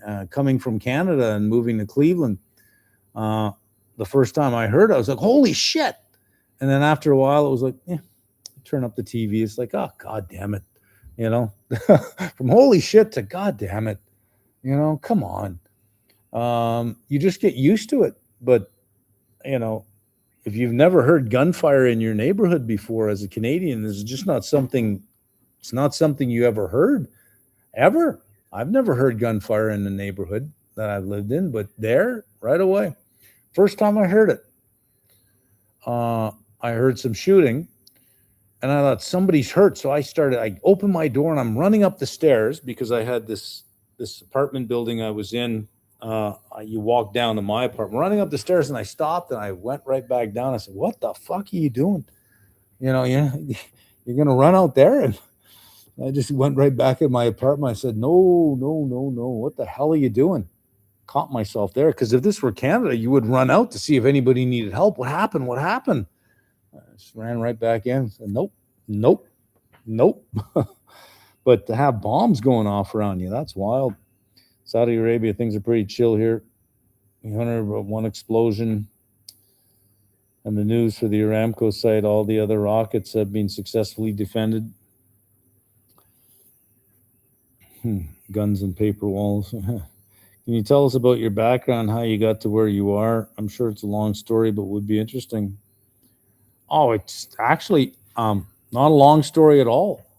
Life is not a straight road from when you decide to leave high school, you start university, and you get to where you are. That is not a straight road at all. It is your best plan year after year, and sometimes you end up in places where you think, how the hell did I get here? This is not what I wanted. And you have to have adaptability. So how do you get to where you are in life? You adapt. And you better have adaptability, and you better have resilience, because I can guarantee you, no matter what plan you think you have now, ha ha ha, says God. What is, the expression, man plans, God laughs. Nothing is linear at all. You will go in all sorts of directions, places you never thought you'd go. So I would say, if no matter what plans you have, no matter how well they're laid out, put them aside. Don't work on your planning, work on your resilience and your adaptability, because you're going to need it. And that will get you a lot further than anything else. And then just hang on. It is a ride, and I don't know where it's going to take me next, but as long as you're resilient, as long as you can adapt to a changing situation, you're going to be okay. But linear, no. You're going to go through good neighborhoods, and you're going to go through bad neighborhoods. Everybody does. You're going to be on top of great hills, and everything is fantastic, and then you're going to be in deep, dark valleys where there's no daylight anymore, and you wonder how the hell you're ever going to get out. But you adapt, and you keep going. And some things you carry with you forever. Other things you let go. And that's what makes you. It's that's where you get to where you are, without going into all the tiny little, well, I was born in a small town named Timmins, and when I was one, nobody wants to hear that. It's what yeah, I think that's about it. That's about the best I can tell you, is that you're not going to be on this beautiful highway your whole life. It is going to take you, if you are going to live an interesting life, you are going to go to some dark places, and you're going to be in some bad neighborhoods. Whether you get stuck there depends on your ability to adapt and stand up and get up again after you've been pushed down. And that's it. you know, that's it. And at the end of it all, you can say, that the path that you've chosen, whichever one it was, hopefully you can look back and say it has made all the difference, right? Had a grad lawyer friend that refuses to use AI. Well, that's an oxymoron, lawyer friend. I don't know if that's possible, but okay. He tells me he can't see how it could ever do his work. Well, then it will replace him. Either you use it or you get replaced by it. But if you're just going to stamp your foot on the ground in 1995 and say spreadsheets, bah, a spreadsheet can't do what I can do. Look at my journal. Let me turn to page 12. Look at the way I balance this ledger. I mean, if you're just going to do that, he will have to use it. He will have to use it, or he will be replaced by it. Simple. Very simple. I'm switching from med school to financial engineering. On being a generalist PM in private wealth management still valuable in the age of AI. So much of investing feels commoditized now. Well, AI is not good at relationships just yet, right? And private wealth management really truly is about relationships. When your wealth manager jumps from one bank to another bank, you typically follow along. That's the strength of the relationship. It's not the strength of the bank, but the strength of the relationship. So, that's something AI is not going to be able to do just yet. What do you think will be the outcome of this war? Has U.S. made a major mistake? Has U.S. made a mistake? I think so. But in making a mistake, it's what you do after you make the mistake that determines the outcome. Everybody in their life makes mistakes. Administrations make mistakes. The Trump administration is not the first one to make mistakes. They all make mistakes. It's how do you go forward having made the mistake? Vietnam was a huge mistake, right? And it took one person to end it. You get to a point where you say, look, this has been a mistake. Afghanistan was a mistake. Afghanistan was a mistake for the Russians as well. I don't know if you remember when they left Afghanistan. So sure, go ahead and make your mistake, but doubling down and tripling down on your mistake is not a solution. And you have to gauge the enemy. And whose enemy was this really? Right? This was Israel's enemy. By all accounts, and all I can do is just listen to what experts are saying, by all accounts, this was not the U.S.'s enemy. Maybe they didn't like the U.S., but there's a big difference between me saying I don't like you and me showing up at your house wanting to beat the hell out of your whole family. There's a big difference between those two things, right? So it's a mistake. But the mistake, once committed, has to have a solution that is not yet another mistake. So you have to find an off-ramp somewhere. And Trump is not very helpful at finding an off-ramp. You have to give your enemy the dignity of an exit if you want it to end. You must have the dignity of an exit. But to say that he's going to pick the next leader, he wants a say in this, that is not dignity. Nobody's going to agree to that, right? They'll fight right till the very end. If you find yourself in a conflict and you think, well, this was a mistake, I escalated way too soon. What you want to do is you want to leave some doors very wide open for the other side to take. They must have the dignity of an exit.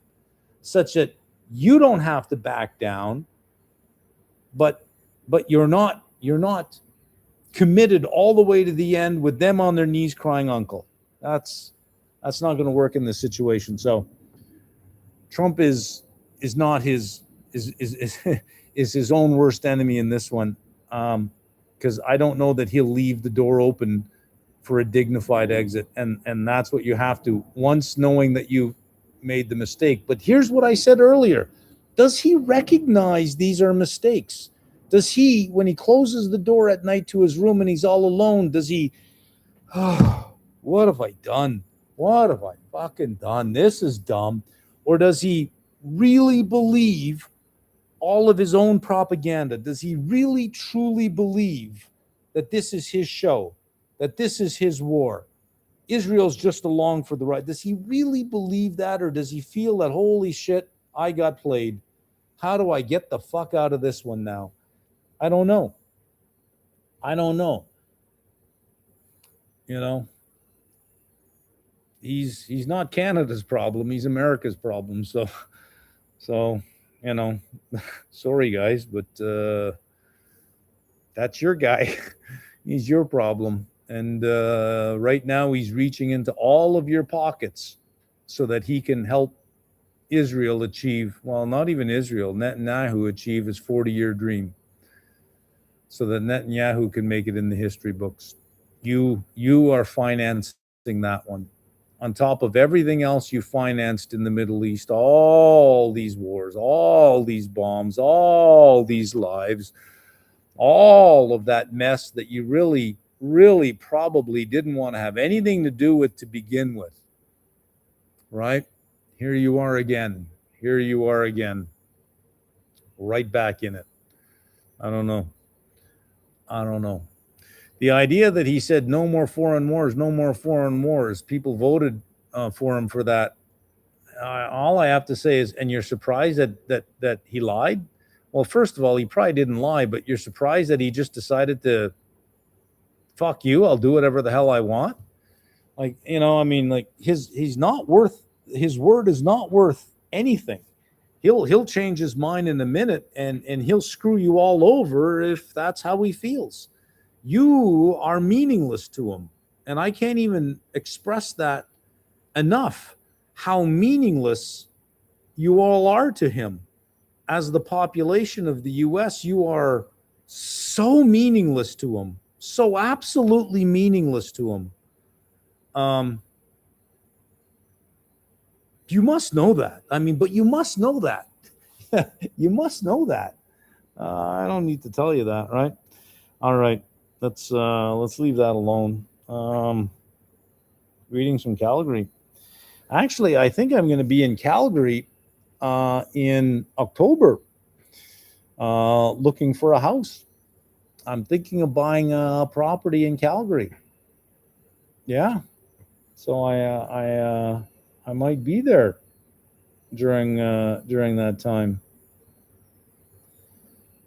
Yeah.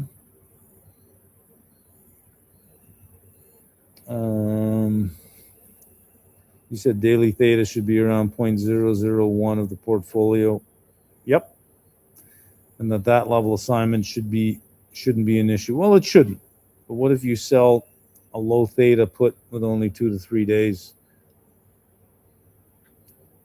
Well, if it has low theta and you only have 2 or 3 days, it's probably going to have very low gamma as well. It cannot possibly have low theta. Oh, look at this. We got another fire. We cannot possibly have low theta. Yeah, that's a fire.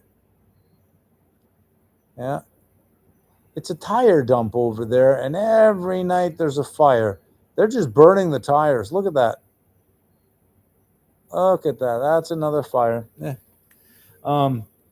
If it's low theta, it has very little time value left. If it has very little time value, it's probably at a strike that's nowhere near where the price is. So, you know, should be okay.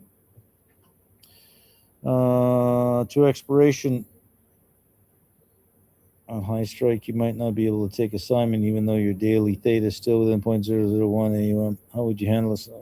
Mathematically, I don't think that works, what you're describing. Greetings from Calgary. What are your thoughts on NG Mark? Natural gas is dangerous. It's a big contract, and I've always said that unless you have a reason to be in natural gas, there are easier fights to win. I would just stay away from it. Was that a reference from Thus Spoke Zarathustra? No. This is it. This is life, the only one you get. So go and have a ball. It's from One Day at a Time, a sitcom in the 70s starring Valerie Bertinelli. This is it. This is life. The only, you got to Google that one, right? This is it. This is life. The only one you get. That's who else was in that? What's her name? Phillips. I forget. But Valerie Bertinelli in the 70s. Yeah, she was a little cutie in that one.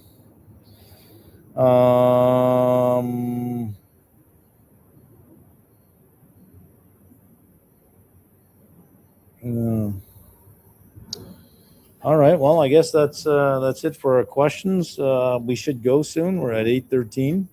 Actually, 9:13. This started at 6:30, which is 7:30 New York time. It's 8:13. We've been at it. Where's my timer here? 1 hour, 50 minutes. Wow. Let's make it 2 hours. We got 9.5 minutes. Let's answer a few more questions. Are you considering using orange makeup to make your skin glow? Yeah.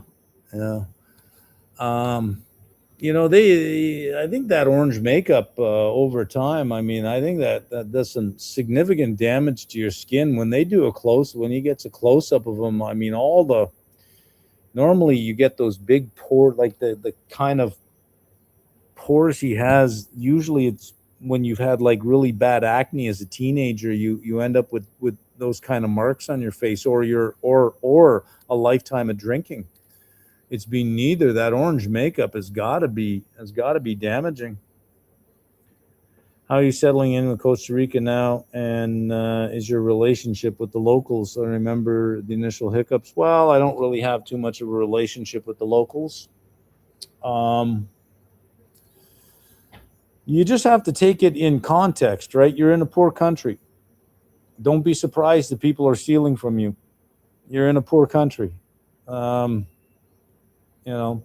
Just be aware that it is more common than what you think. It is more pervasive than what you think, and it is everywhere. Everywhere. You just have to get used to it. You just have to get used to the fact that it is quite common, and you just don't let people in your house that you don't know. And even when people come over to work, they will stretch that out for as long as they possibly can. They'll be here for hours and hours, and you got to keep showing up going, hey, I'm not paying for this shit. I'm not paying for this shit. If you can't do it in 1 hour, I'm not paying. You got to keep telling them that. Otherwise, they'll move in. Right? Everybody is working an angle. Everybody is working an angle because they're poor. They're not mean or evil or malicious. They're just poor. And once you come to accept that, you would say, well, chances are, oh, look at that. This is the strange cat. I don't know if I can show it to you before it goes away. You see that one down there? That's the mountain cat. That one shows up every now and then and eats the cat's food. The cat is in the house right now hiding, but so far that it stayed here the longest. I keep trying to make friends with this thing. Hey, kitty. How are you? What's going on, kitty? How are you? That's it. And he's gone. I figure if I'm not threatening to the cat at all, maybe it'll hang out a bit longer. Maybe, I don't know. Oh, there you are. You're still there. Well, hello. What's going on? You see, I'm not threatening to you at all. I can still see it there. I don't know if you can see it. Let's see. Look at this. We're about to save a cat. Can you see it just around? Oh, you can't. Can you see that back there? Let me see if I can. Let's see if we can see it back there. No, no, no, no. The cat is. Oh well, probably saw the laptop lift up and said, "Oh, I better get the fuck out of here." Anyways, it looks like somebody's house cat, but it doesn't meow. That's a problem, right? Right? I mean, if you heard it meow, at least you know it's a house cat. Wild cats don't meow. Um, so I don't know what to do with that thing, but you know, my cat, or the cat that, it's not my cat, by the way. The cat was here on the mountain when I got here. It just sort of moved in, and I didn't do anything to chase it away. Giving it food was probably the worst thing to do, but there it is now. It's in the house, but it's afraid of this one. There's another cat that comes around here that the cat here just attacks immediately. But this one, the cat's afraid of this one. So that tells me that this is probably a mountain cat, a feral cat. But it stayed here. That was the longest it stayed here. So maybe next time it'll stay here a little longer. Who knows, right? Maybe I'll have, maybe there'll be two cats here. I don't know. Anyways, all right. Unrelated, but is 85% syllabus coverage for level 1 CFA sufficient? Well, what do you think? Right? What do you think? Is 85, are you an 85% person? Not 100%. Are you saying, I got 85, I'm good with that? I guess that's what it would come down to, is are you comfortable with your level of knowledge? Are you comfortable knowing that, well, there's 15% left, but I'm good? If you're comfortable with that, then sure. Would you move to Calgary if you buy a house? Well, I would be there at least 4 months a year, because I think I would like a place that has winter. And I mean a kind of winter where you can go to a ski hill within an hour, where you can have a couple of snowmobiles outside and there's actually some snow on the ground. Not a big fan of the mountain lions and the bears. Rather not run into any of those, especially the bears. The bears, Is that angry cat orange? No, it's kind of like black, gray, and white. But I didn't have my glasses on, so I couldn't tell if it had like jowls. Like once they get those jowls on the side of their head, they're pretty much gone. You'll never tame them. They'll always just be a wild cat.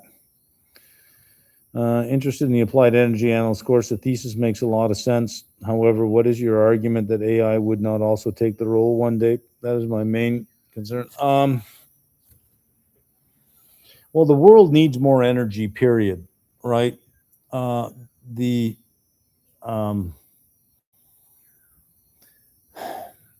guess I don't have a good counter argument for that, other than AI, I think, more than likely will make generalists, should make generalists very nervous, but not specialists. But specialists with just a general level of knowledge, I think, would be in trouble. The goal, I think, with something like AI is to try to get you to a specialist level of knowledge as fast as we can.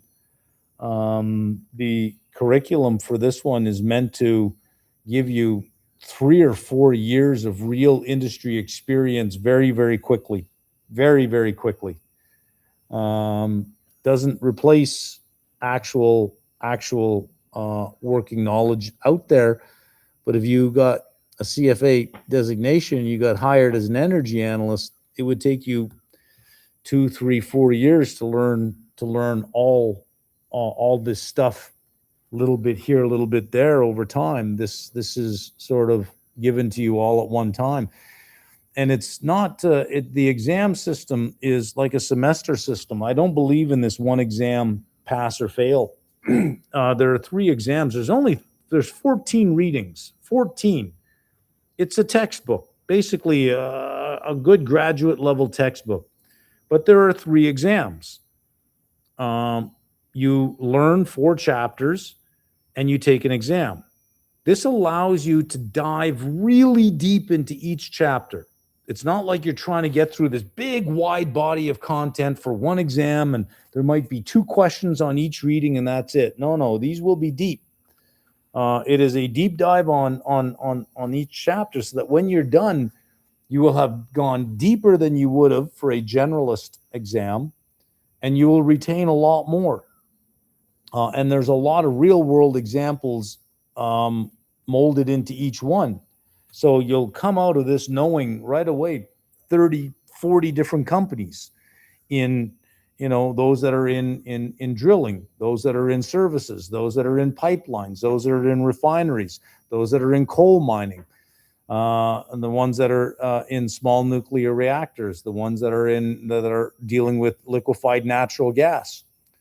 And if you had gone through the liquefied natural gas when this whole thing started, you would have said right away, whoa, hang on, Qatar provides a whole bunch of liquefied natural gas because, well, that's in the reading.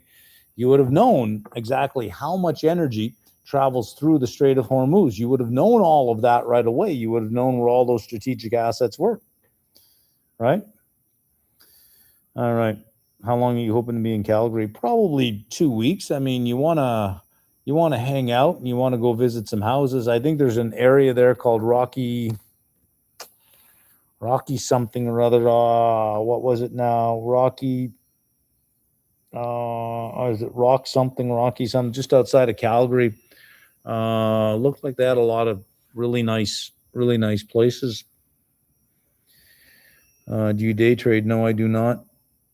I want to know your view for real estate infrastructure analysis. What they impacted by AI like other? No, not really. Well, first of all, the analyst role, sure, but the idea of real estate or infrastructure being replaced by AI, not really, because you need that physical stuff. But analysts, I'd say analysts are probably going to stick around, but what the analyst does is dramatically going to change, because AI is your co-pilot. So as you're going through your CFA program, you're always thinking about, how does this affect my prompt?